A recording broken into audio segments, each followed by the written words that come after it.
Hey, welcome. Message from the streets. Today's topic, Gnosticism. I'm not going to speak on particular people, but organizations or groups that are Gnosticistic, and they pretty much think that they're not. First on the list is religious groups are very Gnosticistic on account that they will take this position about their way and their necessarily is no other way. It's not even that. It's about their intolerance of other groups and then trying to persuade others to do what they're doing when others are doing their own thing.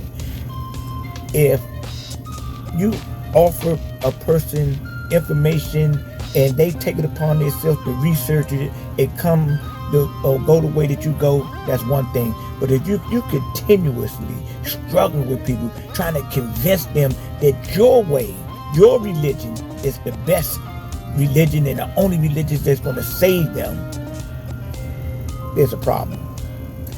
And there is a difference between religious people and spiritual people. If a person is truly spiritual, they're not going to struggle with you in attempting to have you to mimic their high and mighty ways of religious worship. They're going to be understanding. They're going to be patient. They're going to take their time, and they're going to be, cordial.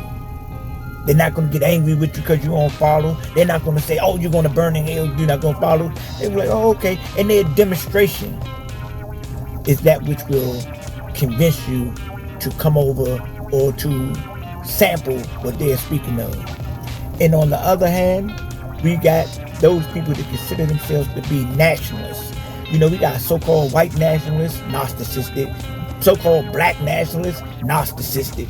The so-called black people try to, negate that they're Gnosticistic. They're just standing up in the pride of their, of their way or their thought process.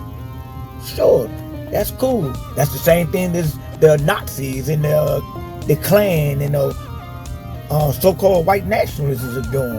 Reverse nationalism isn't the way, because you're a Gnosticistic. May you be so-called white or black. So there's a difference between a Gnosticistic person and a person that is aware or conscious. I'm not talking about fragilely or conscious in some type of subtle degree. I'm talking about actually conscious, because actually conscious people, they don't see nationality as the enemy. What they see is the distorted view of a mental program downloaded on the minds of those that consider to be nationalists, undeveloped, or in a low frequency of operation. So again, we have a difference between Gnosticistic religious people and spiritual people. We have a difference in between nationalists and conscious people. If you have a perspective or a point of view, thank you for sharing. I like to hear it. Have a blessed day on purpose with purpose, and life is all purpose. Peace.